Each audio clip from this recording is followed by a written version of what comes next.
Well, yeah, let's move on to, I guess, to state politics. Part of, I guess, one of the major responsibilities of student government is to lobby to the legislature on behalf of students. I guess, have y'all started game planning at all for that?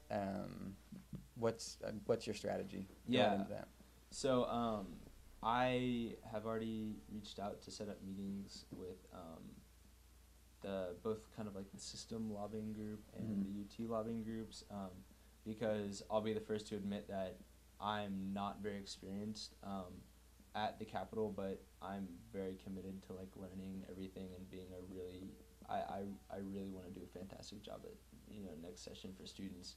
Um, you know I think it's just a matter of learning, and I'm willing to do that. And so, besides that, I'll start getting prepped. And but something that Minize and I ran on, there are kind of two platform pieces that we want to put in place before the session, are kind of making sure that we engage students at the Capitol by training kind of little groups to go down there and flood the halls, when certain issues come up, to kind of have like a little UT lobbying team, so it's not just me. So we're kind of down there more in force, and that's something that several of the state reps that we met with, they said, you know, you we just want to see more from students, and so I think that's a really great way to address that issue. And then the other thing that we want to put in place is start kind of a set of blogs maybe, or what's the word I'm trying to think?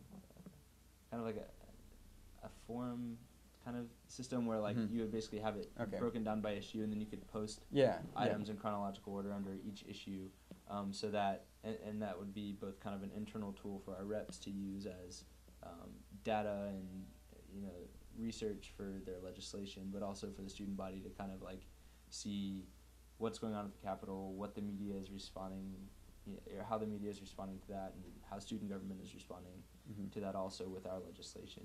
It's kind of like a one-stop shop. Yeah. And so I think, if we have those two things in place, we're going to start researching and meeting with, both students that are very invested in state issues, and also the administration. I think we'll be ready to go. So we all kind of have an understanding of the economic climate. It seems like there's especially there's a real pressure on state legislators to be fiscally conservative right now. I guess how are you gonna make your case to someone who's feeling those pressures? I mean, higher education seems like it's already a difficult thing to vote for. Funding yeah. Well, I mean, I think that basically we just have to, make the case that, hey, the future of our state is highly dependent on the quality of the education we give our students. So, if, cutting funding for higher education now will hurt the state in the long run. And so, making it less accessible for, the diversity of the state. And so,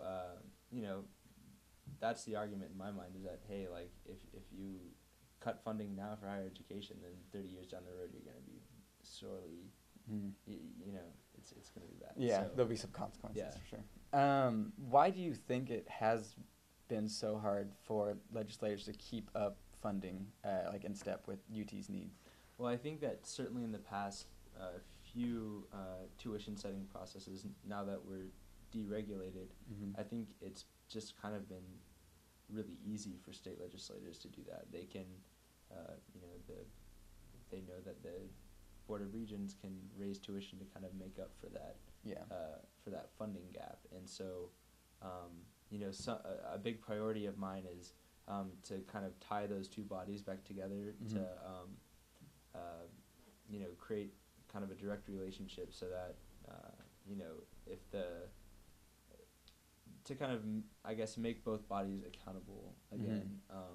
Back when the state set both tuition and funding, they had to think about what it meant when you decrease funding and increase tuition, and you know the accessibility, the higher education accessibility issues that caused. Now it's not so so obvious, and they can just kind of blame each other. But yeah, so I think that kind of creating some kind of compromise between a fully regulated and a deregulated system I would be very, very happy if we could get some sort of bill like that passed.